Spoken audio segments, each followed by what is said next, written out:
Hello, this is AstrologerCoach Sonja Francis, and today we're going to be talking about the upcoming new moon in 4.5 degrees of Pisces, which will be exact on February 23rd at 10:32 a.m. East Coast time in the US, which is also New York time, and 3:32 p.m. London time. Now, of course, the new moon always marks a new moon cycle, and so that means we're in a very introverted, quiet time where we're going within, where we want to learn about what we wish to align ourselves with for the next 28 days. So it's good to just kind of like allow yourself to really listen into your feeling body and your physical body and your intuitive body. And of course, this is even more so because the moon is in Pisces and the sun is in Pisces. So we will also talk about setting intentions and the best time to do so towards the end of this video. So stay tuned for that.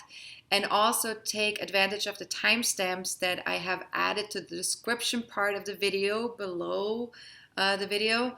And in case you want to watch the video in shorter sequences or you want to jump back and forth between sections of the video, coaching questions, anything that your heart desires. All right, so that's available. Now, this new moon chart has a lot of layers. And so we're definitely dealing with a lot of feminine energies for the next 4 weeks. 4 planets in Pisces, including a retrograde Mercury. 4 planets in Capricorn, 1 planet in Taurus.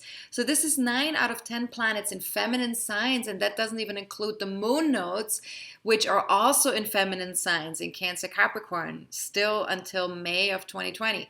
So as you can imagine, this really invites us to focus on our inner processes, our ability to receive, our connection to intuition, and the desire to contribute to life from a heart-centered and grounded place, connecting to our physical body or to the earth. And so our emotional and physical bodies are giving us the information we need to get better connected to ourselves and the things we want to contribute out there in the world. And if we listen really carefully in these next 4 weeks, we will also understand much better what pace is required to accomplish the things without overwhelming ourselves, right? Without spinning out of control. Now, Neptune rules Pisces, Saturn rules Capricorn. And so these 2 planets play an important role in this new moon chart, because there's so many planets in those 2 signs. And so we will talk a little bit about them in a moment, but first let's talk about the Pisces energy in general, just to see what this new moon is all about. So first, Pisces is the last sign of the zodiac, so it sort of like ends our physical journey, right? So it connects us to our spiritual journey, as it represents a reunion with Source, with God, with the universe. And when Pisces is at its highest vibration, it really unifies all dualities. And so it really is completely aware of the oneness of everything. And it tells us there is union within that exists always, and we can always tap into that whenever we choose to, whenever we want to. Now, I have some coaching questions here that maybe will support you in getting to that place of unification with yourself, with your higher self. So I want you to just kind of like sit down somewhere, relax a little bit, and feel free to listen to these questions at any time. If you don't have time to listen to them right now, feel free to skip that part and listen to them later. But this is really a good way to get more in tune with yourself and with your soul self. So what you want to ask yourself is, am I? In other words, do I exist?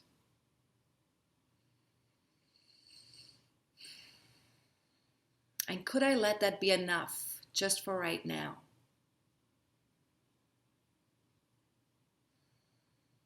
And then I want you to keep repeating these questions until you feel completely relaxed and at peace with yourself. Am I? Do I exist? And could I let that be enough just for right now? And then I want you to close your eyes and ask yourself, am I my body or am I more than that? And really check, check to, don't go by what you think you know already. Really check in with yourself and go, am I my body or am I more than that? Doesn't mean that you're not your body, but the question is, am I more than that? More than just the body? Am I the sounds that I can hear inside and outside of my head? Or am I more than that? And really check in. Am I the sounds that I can hear inside and outside my head? Or am I more than that? And am I the sensations that I can feel and receive? Or am I more than that? Am I the sensations that I can feel and receive? Or am I more than that?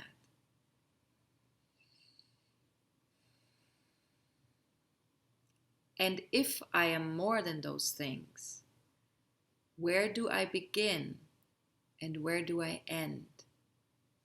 And again, really check to see, where do I begin and where do I end?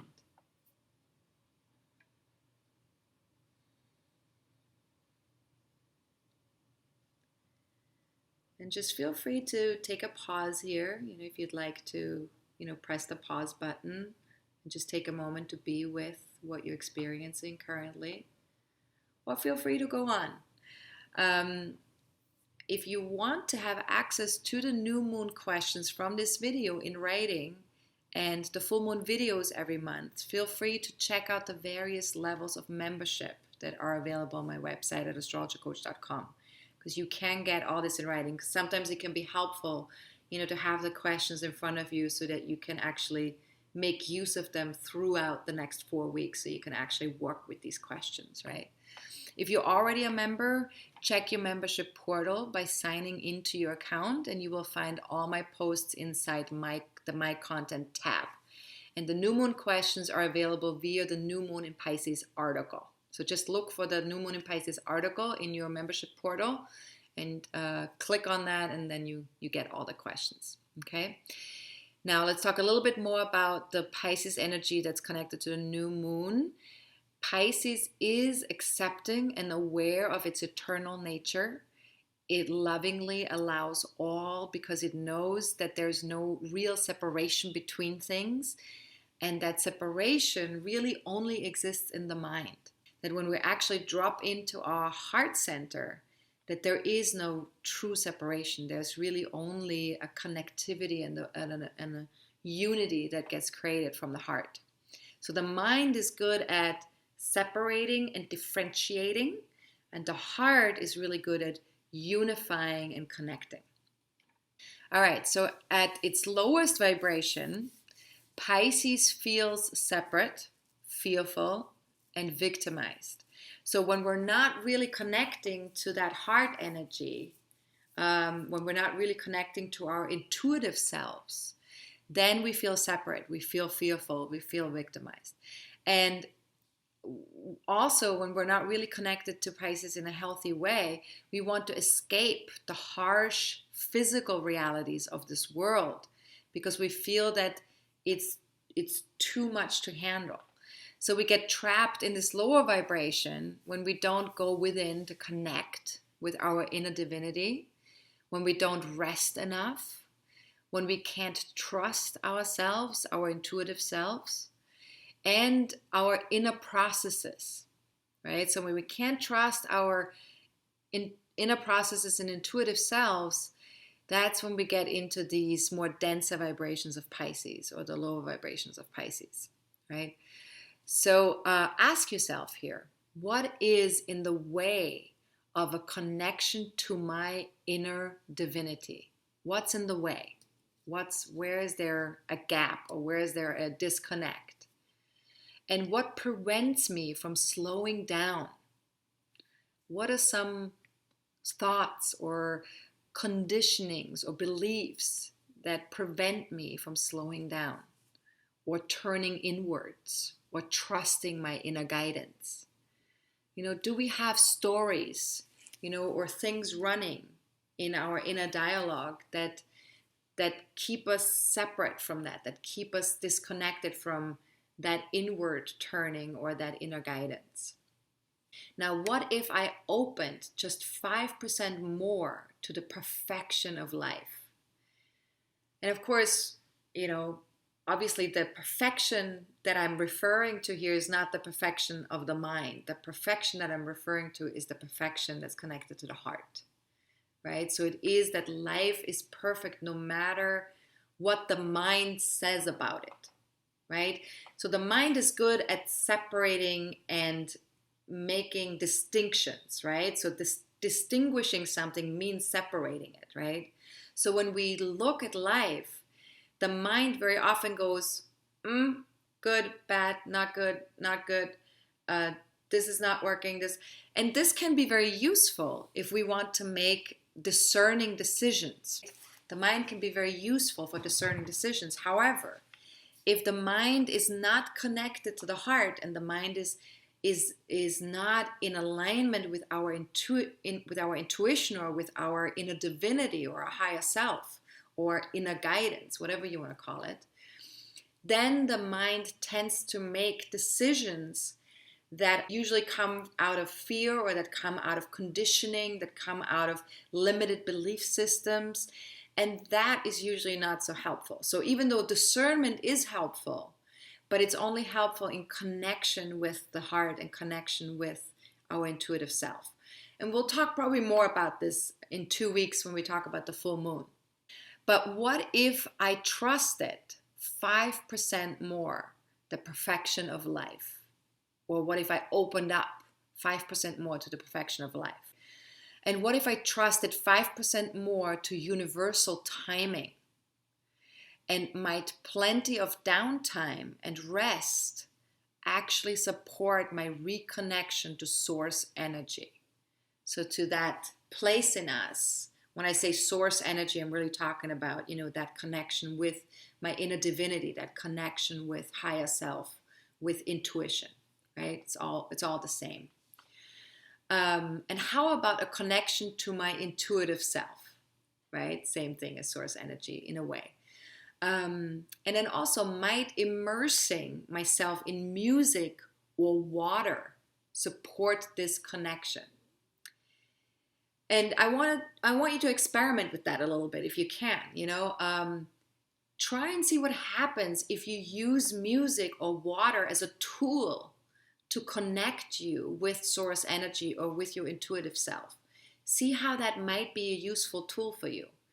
And, use your imagination. I mean, when I say music and water, right, that's a vast tool, right? Music can be used in so many ways, but water can be accessed or used in a lot of different ways as well. So just think of that, in what ways can you experiment with the subject of music and water in connection with reconnecting with your intuitive self.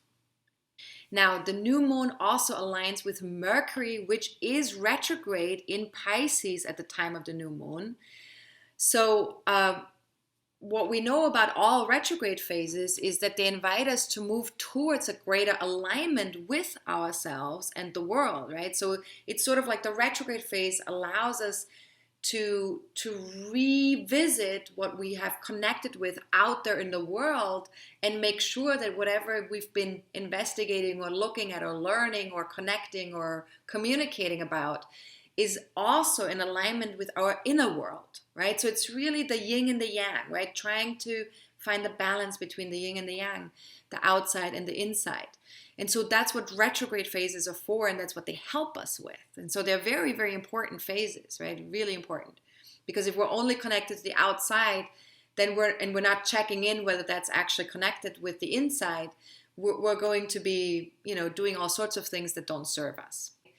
So this particular alignment amplifies the message that is also that we already talked about in terms of the Pisces energy, which is to go within, to get in touch with our inner divine light. We see more clearly the gaps and the disharmony between the inner and the outer.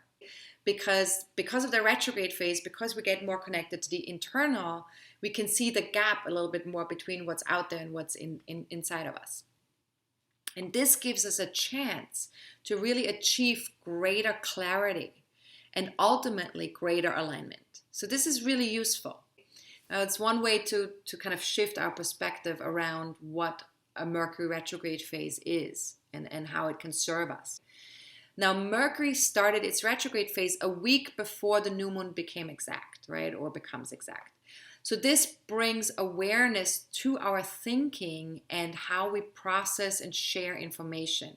And so we're also more sensitive to our surroundings and more affected by others and what they say or even think.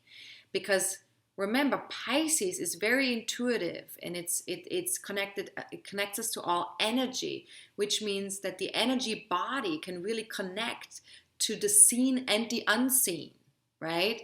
So even the thinking body, right? So when we think and we don't say anything necessarily, that's energy too.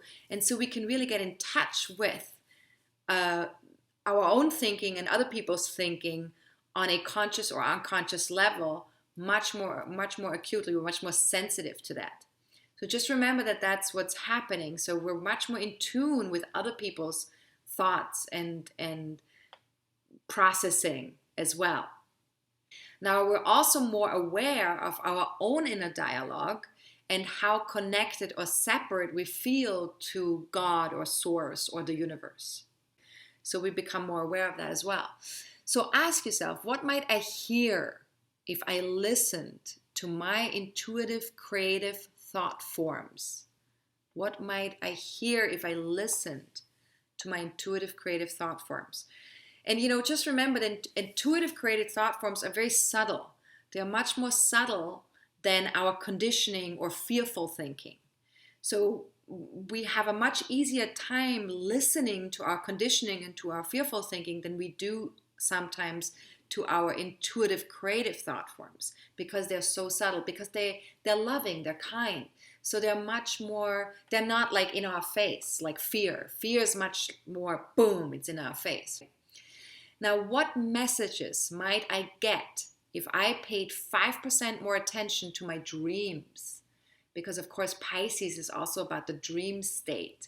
It's about the unconscious, and the unconscious is connected to our dreams. When we dream, we're processing things that are going on unconsciously that we haven't been able to process or be conscious about when we're in an awake state. And what messages might I get if I paid 5% more attention to the subtle energies inside and outside of me?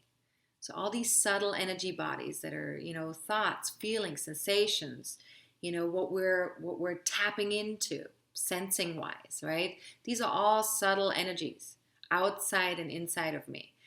What if I paid 5% more attention to my sixth sense? This part of you it's sort of like, I guess I would locate it up in the head somewhere, right?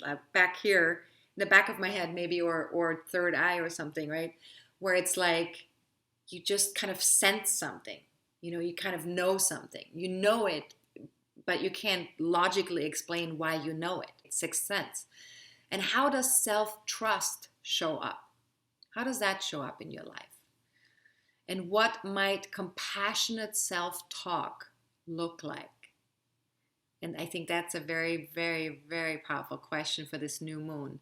Because with the Mercury being retrograde and our self-talk and our dialogue being probably a little bit louder than it normally would because it's internal, right? It's very important that we want to take a look at what does compassionate self-talk look like, and how is that impacting me? Right? How does that feel? So these next 2 weeks after the new moon until March 9th would be an excellent time to catch up on unfinished business. Anything that has been roaming around, especially during the shadow phase of Mercury. Repair what's not working. Reconnect with people, places, or things that bring us closer to our divinity. Revise our current compassionate approach to life, and research or revisit creative or spiritual projects or ideas we'd like to engage in or reconnect with. And so this is especially true for the area of life where Mercury is placed in your natal chart, right? So if you have your birth chart and you know where Mercury is currently traveling in your birth chart, then take a look at that house placement and to see what area of your life is impacted by this. If you want to know how the Mercury retrograde in Pisces is impacting you personally, feel free to watch the MP4 video presentation of our latest forecasting forum. We did apply what's coming up with Mercury retrograde, the shadow phases, the station phases, Mars moving through Capricorn. We applied all of that to our own birth charts. And there's also an excerpt of that webinar. So if you want to check that out before you want to purchase the full 100-minute webinar, that's completely cool. Both of the links for the full webinar and for the excerpt will be below this video, so feel free to just check that out, okay? Now, the new moon makes a sextile to Mars and the South Node in Capricorn. So we get an opportunity here to be extra present and also focus on practicalities and long-term plans. Because, Capricorn energy is all about, what works, what doesn't work, what do we want to, continue doing, or what is it we wish to accomplish. So as best as you can, really allow yourself to slow down and connect with nature or your body and your breath. And if you do that, it will really help you manifest more in less time, because being present is very powerful in order to achieve more, right? So if you connect with nature and your body or your breath, you become automatically more present to yourself.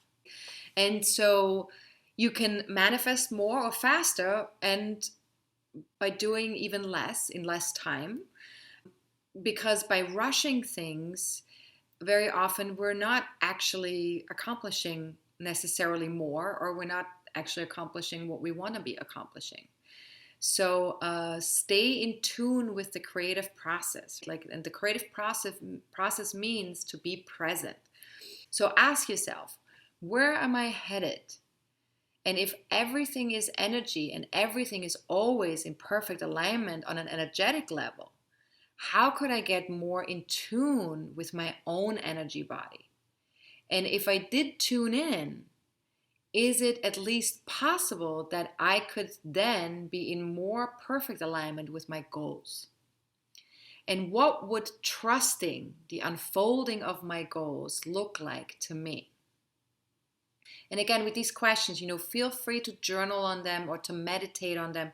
You don't need to answer these questions right away. It's not the purpose of the question is not to be answered, to work with the questions in an inquisitive way, in a way where you're investigating the energies that are currently going on through the questions, and allow the answers to show up, to come to you, to receive the answers. Now, the new moon also makes a sextile to Uranus in Taurus, providing an opportunity to connect with others and share a new vision about either the earth or to reinvent how we connect with earthly matters or the good things in life. And so as best as you can, bring a sense of flow and faith to who you're being and what's important to you when it comes to matter. And allow yourself to intuitively share some progress-oriented or novel ideas around what you value and about things that could make your own and other people's lives easier in a very practical way. So really connect with people and share with them what you already know to be true for yourself. Because that's really helpful. When we do that, we actually giving a gift to people, because not everybody might know what what works best and what might be in greater alignment with themselves. And obviously, as we share, we don't want to force things on people, but we want to share. Sharing means giving something freely. It doesn't mean that we're attached. It doesn't mean that we're forcing anything. We're just sharing. So ask yourself, what if the whole universe was intelligent? And what if that included every cell in my body? And what knowledge would my body want to share with me? So this is another way to access sort of like your own inner intuitiveness and your own inner knowingness is through your body, right? And through that the intelligence in every cell of your body.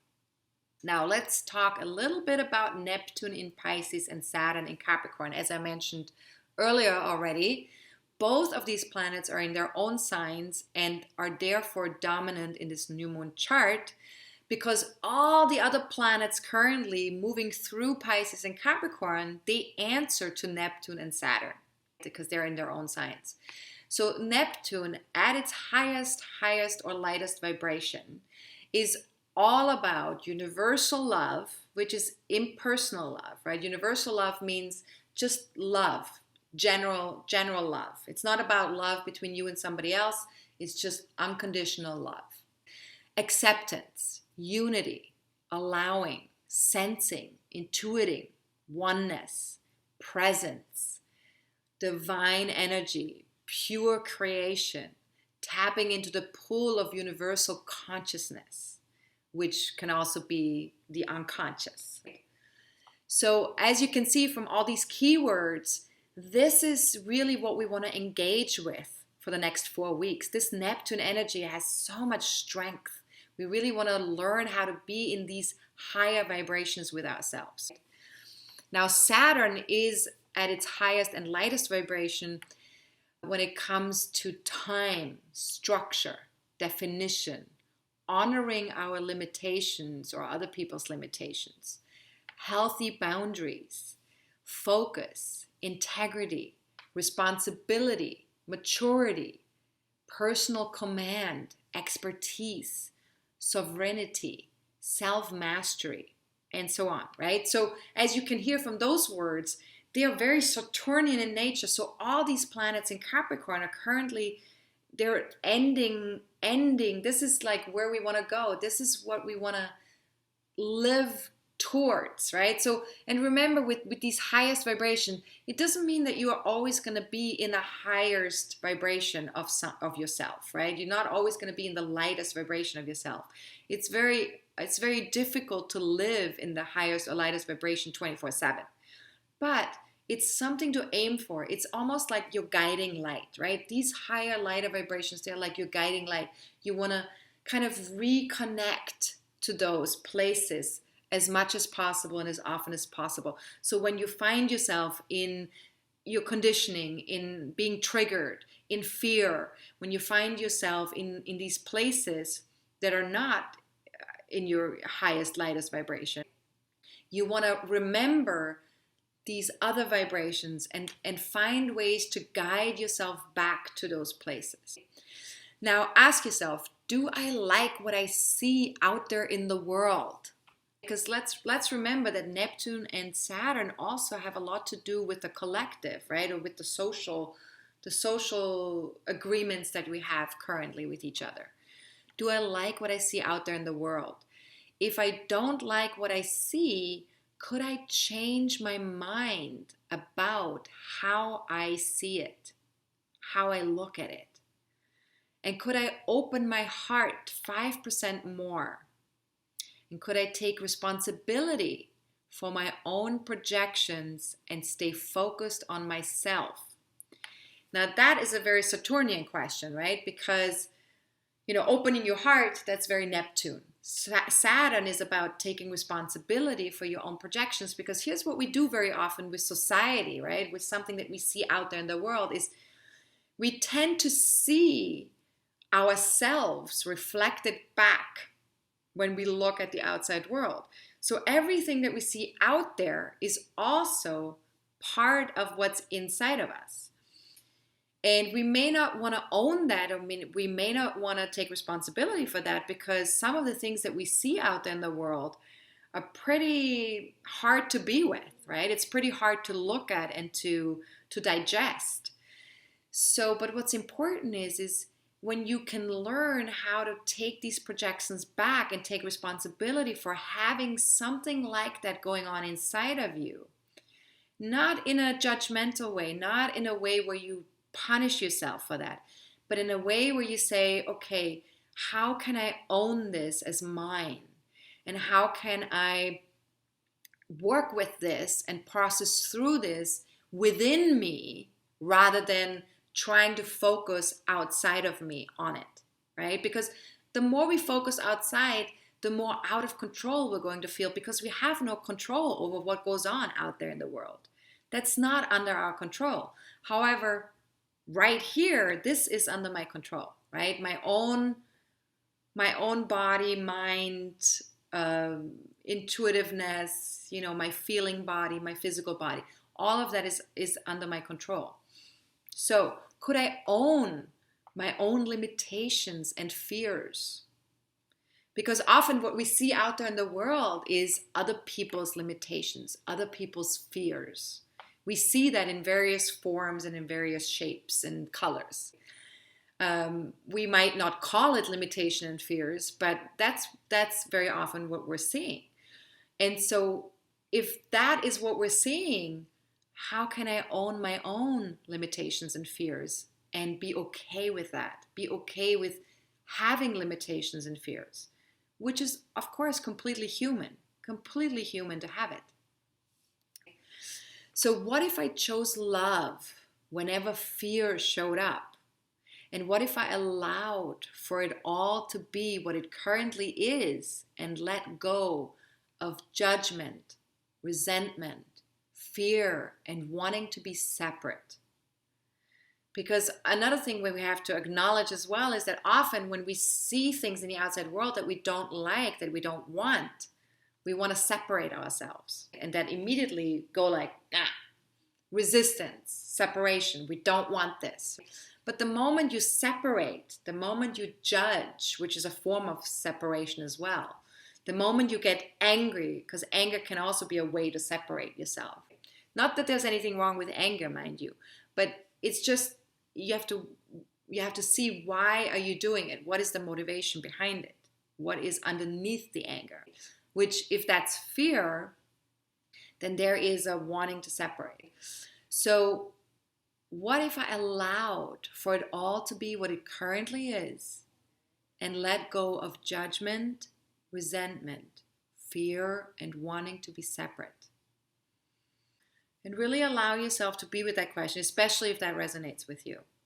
Now, how might neutral observation of myself and others support my journey towards self-mastery? Because remember, with Saturn, we are on a journey towards self-mastery right now. We all want to learn how to become more self-contained and more capable within ourselves. So self-mastery. How might neutral observation of myself and others support my journey towards self-mastery? And what might change for me if I knew for certain that everything is proceeding according to plan? Now that's more of a Neptunian question. That's where Neptune comes in and says, all is well all the time. All is happening at the perfect timing, the perfect perfection. All is as is, right? So what might change for me if I knew for certain that everything is proceeding according to plan? And what could potentially reconnect me to trusting in my own divinity and internal nature? What might that be? Again, these are a lot of questions, so feel free to work with the questions that resonate most with you. You don't have to work with all of them, of course. But if you have a question that you hear that feels like really pulls on you or tugs on you or really resonates with you, then I would say definitely write that question down and use that for the next 4 weeks. Now, another aspect in this new moon chart is Chiron in Aries squares Mars in Capricorn and the moon nodes in Cancer Capricorn. So this amplifies the message to be conscious of our individual healing journey. We are definitely at a turning point. Whenever you have squares, you are at a turning point. And this one is not only a turning point in our individual lives, although yes, that too, but also in our collective spiritual lives, right? So collectively and spiritually, where are we going? What's the turning point that we're currently in? And so with Chiron, of course, and with Mars, suppressing or denying our passions and personal styles of leadership is not recommended at this time. So I have a little bit of an analogy that I wanted to share because I read somewhere that someone compared Mars in Capricorn with James Bond. And I really like that kind of that archetype, right? Because James Bond is like an archetype. So picture James Bond on a quest to heal himself and embrace his sensitivities and insecurities. And I mean, when you picture that, right? Like when we think of James Bond, we don't think of him as having sensitivities or insecurities, right? I mean, James Bond always seems like so together, like Mars in Capricorn, right? Like, I know what I'm doing, I got this, and I am an authority in what I'm doing, right? I'm just gonna go ahead and take care of it. So, but what if James Bond was on a quest to heal himself and his sensitivities and his insecurities? Because James Bond is still human, right? Even though it's an archetype, you know, if we think of the archetype as a person, as a human being, what would that look like? And another analogy would be a quest towards self-mastery. So if James Bond was on a quest towards self-mastery, after finding out that his body had been injured such that he can no longer do what he has done up until now. So again, think of James Bond as like this archetype, this Mars and Capricorn archetype.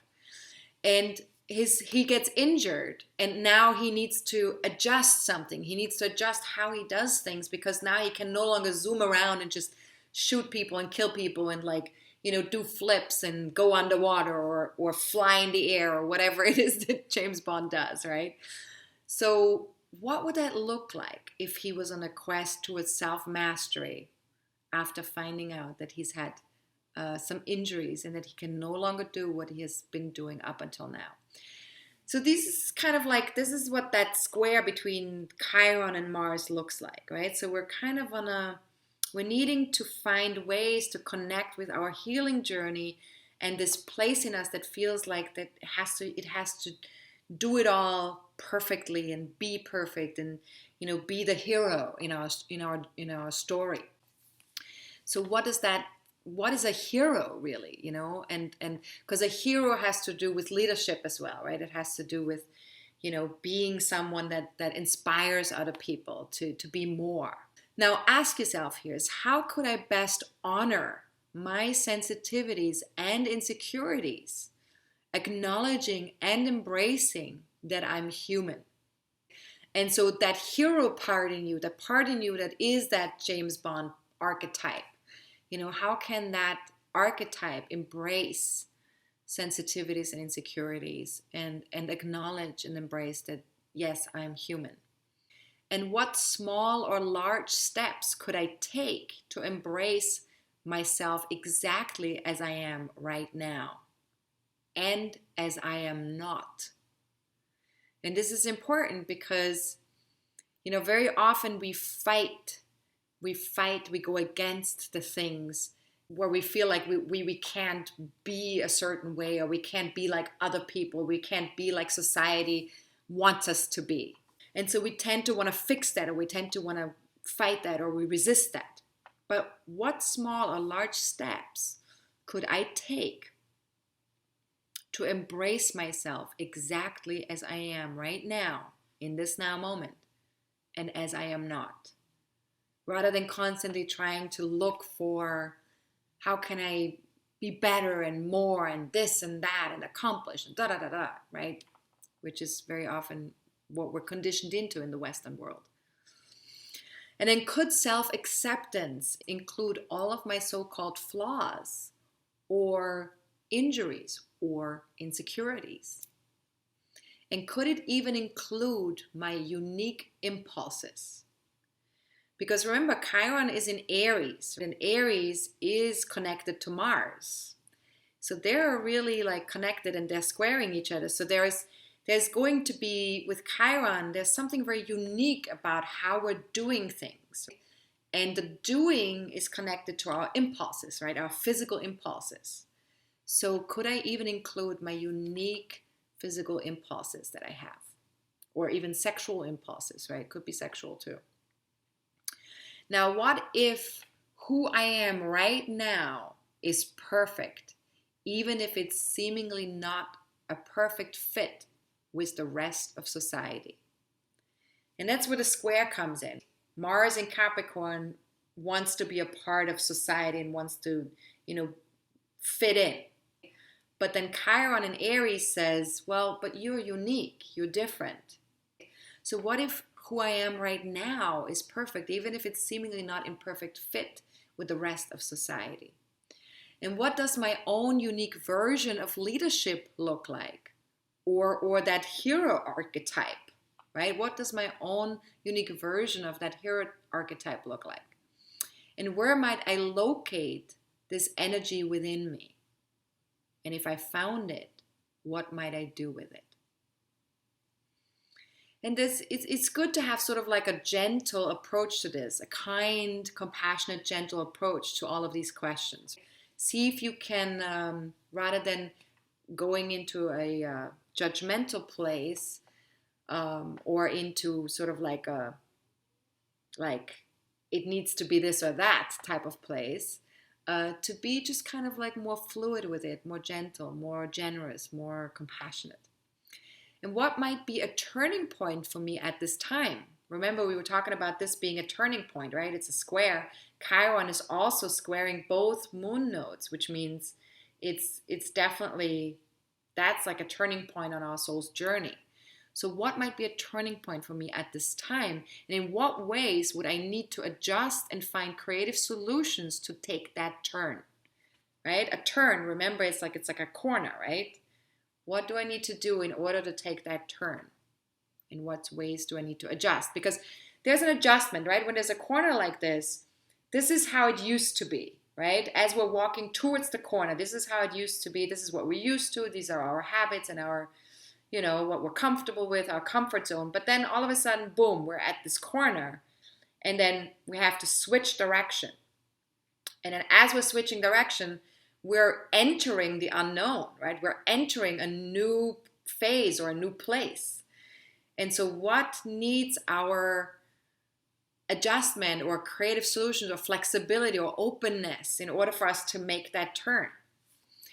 And during this time of change and transformation, what's really important is that we consider healthy self-care and a balanced approach to life.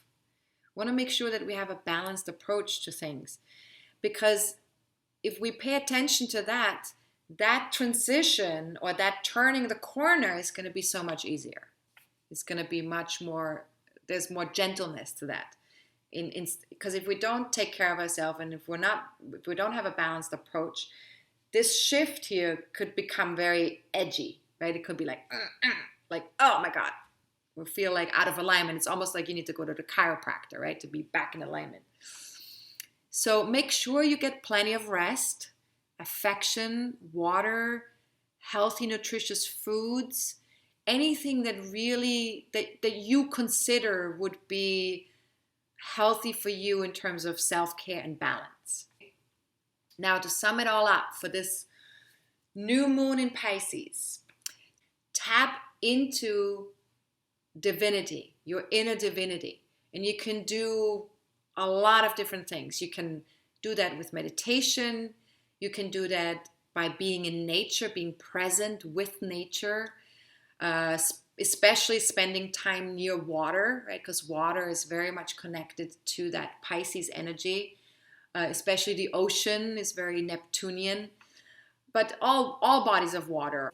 Music, dance, energy healing, dream work, creative writing, art, or being with your intuition, just being with yourself, just tuning in, listening to your intuition. Being in silence, we feel the oneness with all there is, and that can be really powerful, really useful. And so this really connects us then to the unconditional love that the universe provides when we're allowing ourselves to be in silence. Sit in silence, walk in silence. That is really how we can feel the oneness with all there is and the unconditional love the universe provides. So the next 28 days are really an opportunity to tap into our intuitive and imaginative abilities. So we can then focus on what's important for us once we have connected inwardly, then we can start to go, okay, what's important here? And again, without rushing anything, right? We do not want to be rushing with that many planets in feminine signs. So as best as you can, unplug, listen deeply to your heart, to your soul. Like allow for all feelings to flow. If there's any feeling that needs to move through, if there's grief or if there is sadness or if there is even feelings of joy or feelings of anger or feelings of loneliness, whatever feelings there are, allow them to just move through your energy body, through your physical body. Allow yourself to be with what is, and without needing to change it or fix it. Because everything that's moving through just needs to move through so that it can actually be released and move out, so that you can start to be more present to yourself again. So once you've done that, once you have allowed all of this to move through, then and only then take action, right? You don't want to take action from a place of feeling, in chaos, of feeling restless, of feeling overwhelmed, of feeling fearful. You want to take action once all of this has moved through you and subsided and become calm again. I mean, when you're on the ocean, right, you don't necessarily want to, start the engine in your boat when a huge wave is coming, right? You want to wait until the wave has passed, and then you start the engine and then you move. Unless you're, wave surfing, obviously, but that's different, right? We can also surf the wave, right? And that's good too, because when you see the wave coming, you go with it, right? You don't go into it or against it. You go with the wave, right? So our feelings are like waves in a sense, right? So you either go with the wave or you wait until the wave has passed and then you move forward, right? So if nothing else, take 5-minute breaks here or there. If you possibly can, use them to get quiet and be with yourself, with your intuitive self and with your feeling self. And also ask yourself, what might a healthy connection with the energetic world feel like? What does that feel like? Really investigate, right? Investigate what that feels like. And what if I become just 5% more interested in my inner world? Because we're so interested in the outer world all the time. And how many of us are actually interested in our inner world? How many of us ever say like, oh, you know what? I'm just going to sit down and really pay attention to my heartbeat right now, right? Or I'm going to really pay attention to what my feelings are saying right now. And that's going to be my activity for the evening, right? Instead of like watching TV or watching the news or talking to a friend. How many of us really say that, right? This is not really something we're conditioned into in the Western world. So what if I became 5% more interested in my inner world? And what if I simply embraced whatever I discovered there? Because there's so much to discover. The inner world is so rich. I mean, it's just as rich as the outer world. It's just that we're not trained to go there and to look there, right? But it's so rich. And could I simply allow what is to just be, just for this very moment? And this, of course, is a question that you can ask yourself, multiple times, as often as you like. This is a fantastic question for the next 4 weeks. Could I simply allow what is to just be, just for this very moment? Now, we are invited to take actions that are in alignment with intuition and honor our boundaries, and perhaps even remove ourselves from situations when that is the loving thing to do. So we really need to tap into love, but not just love in the sense of like, I do something loving for you. It's love also towards ourselves and our higher selves and what's in alignment with that soul self. So in other words, to move with all is well for myself, for others, trusting our inner sensing over the appearance of things out there in the world. Very often we see things in the outer world and that appearance will frighten us. But if we really trust ourselves and our own sensing, we can get to a place where we can feel the peacefulness no matter what goes on out there in the world. Because all of that is just appearance. it's not necessarily connected to what is the truth of things. So trusting our inner sensing is very, very powerful. So this is something we need to relearn, right? And the Mercury retrograde in Pisces is really going to give us that opportunity. It's very important, very powerful. It's really good that we're able to do this right now. So something we need to relearn, especially considering that, of course, the conditioning that we have all received, or most of us received, is very much about the outside world. It's not about, our inner world. So it very much is about the mind chatter and looking for answers. And, it's either about closing off or protecting ourselves, or it's about figuring stuff out. So not that all of this is totally bad. It's just that it's our focus and our attention it's out of balance, right? There's too much focus on the outside world, not enough focus on the inside world. So ask yourself, what results might I get if I tapped into my inner courage, my inner sensing, my intuition, the power of compassion? And what might happen if I found I could tap into all of them at the same time? And just remember, it does take courage to really listen to yourself, to really go within, to fully process on an internal level. It does take courage to do that, because it's not what's socially acceptable necessarily.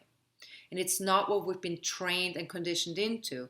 So whenever you go against the grain, whenever you go against social agreements, or whenever you go against your own conditioning, that takes courage. It does, very much so. So if you do have an ascendant or any personal planets in 2 to 7 degrees of Pisces, Virgo, Gemini, or Sagittarius, then this new moon is definitely going to impact you more powerfully. But even for those of you who don't have planets or points in those degrees and signs, take a look at your natal chart and look to see where does 4 or 4.5 degrees of Pisces land in your natal chart. And that house placement of the new moon will indicate which area of life is going to be most impacted for the next 28 days. So you can also check out my 30-minute class about how to read your birth chart if you don't know how to look this up in your own chart. This video, or this class, this free class, gives you helps you to understand how to look at your own birth chart in relationship to my videos and my weekly forecasts. And it will show you exactly how you can get to see what the houses are and how to look that up. Okay, you can get free access to this class via my homepage at astrologercoach.com, and you just scroll down on the homepage all the way until you see a square box that says free class. There's a bunch of square boxes that have a lot of stuff that you can click on, but one of them says free class. You click on that and you get the how to read my birth chart. Okay. Now, before we talk about intentions, I just have one very quick announcement, which has to do with our next forecasting forum, which will be on March 8th. These forums are really valuable because they really help you understand a little bit more what goes on month to month in terms of the astrological energies and how that relates to your own birth charts. So if you want to learn how to, look that up for yourself and kind of empower yourself a little bit more with astrology, feel free to join us. In the next forum, we will focus on Mercury ending its retrograde phase and going direct at 28 degrees of Aquarius. That will be on March 9th when that happens. And then also there will be a full moon and supermoon in Virgo, which will be exact also on March 9th. And we'll talk a little bit about that as well, because that's going to be quite a powerful full moon.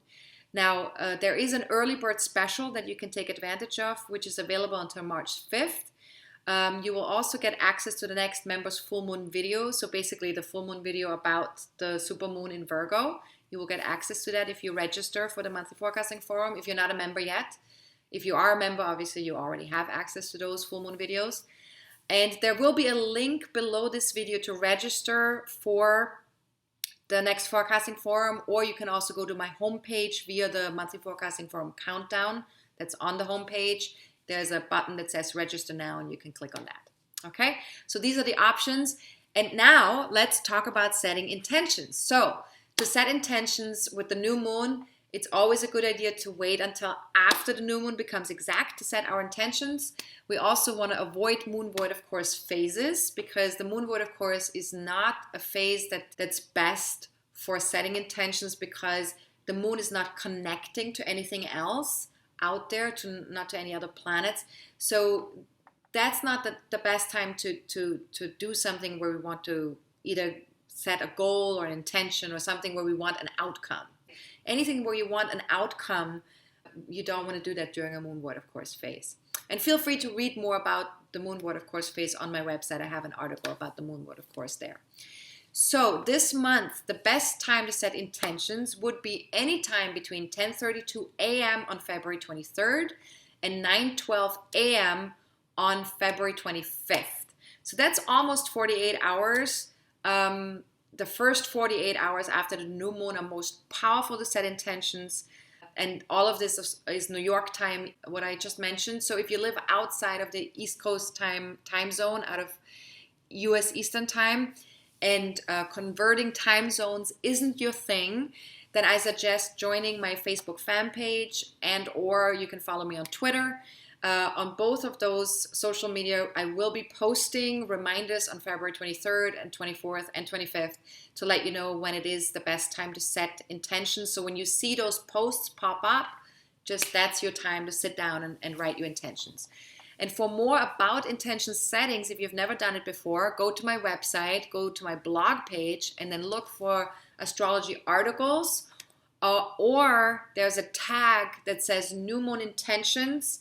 And you can find that tag on the right-hand side of the blog page if you are looking at this from a computer. I will also post a link below this video. Okay, so if you can't find it, if you're looking at it from your phone, you might not be able to find it, then just click on the link below this video. You will find the article for setting intentions. Now, to sign up for my free monthly newsletter, you can go to my homepage at astrologercoach.com and just sign up there, or you can send me an email to info@astrologercoach.com and just write newsletter in the subject line. The newsletter is basically, will be sent out once or twice a month with special offers. The new moon videos get sent out. You get announcements about what's coming up in terms of webinars or events or retreats or whatever I'm doing. Okay, so that's what's available via the newsletter. If you have any general questions about the new moon or about astrology, feel free to reach out to me at info@astrologercoach.com. If you have any personal questions that require of me to pull up your birth chart, then feel free to either book a reading on my website at astrologercoach.com, or any questions that are connected to what's coming up within the next 30 to 40 days, join the next monthly forecasting forum on March 8th. And again, we will be focusing on Mercury ending its retrograde phase, going direct at 28 Aquarius, and the full moon, supermoon in Virgo. And there will be an early bird special, which is available until March 5th. And you will also get access to the next members full moon video when registering if you're not a member yet. Okay, so all of that is available to you. There are lots of options. My members will see me in 2 weeks around the time of the full moon, so we can look at how far we've come since setting our new moon intentions. For everyone else, in 4 weeks from now, for the next new moon, I will be doing another new moon video that's for free for everybody. All right, have a good one. Much love. Remember, the new moon is an introverted time. It's a time to go within and really connect to what we're feeling and sensing and intuiting about what's about to come up for the next 28 days. This is astrologer coach Sonja Francis. Bye-bye.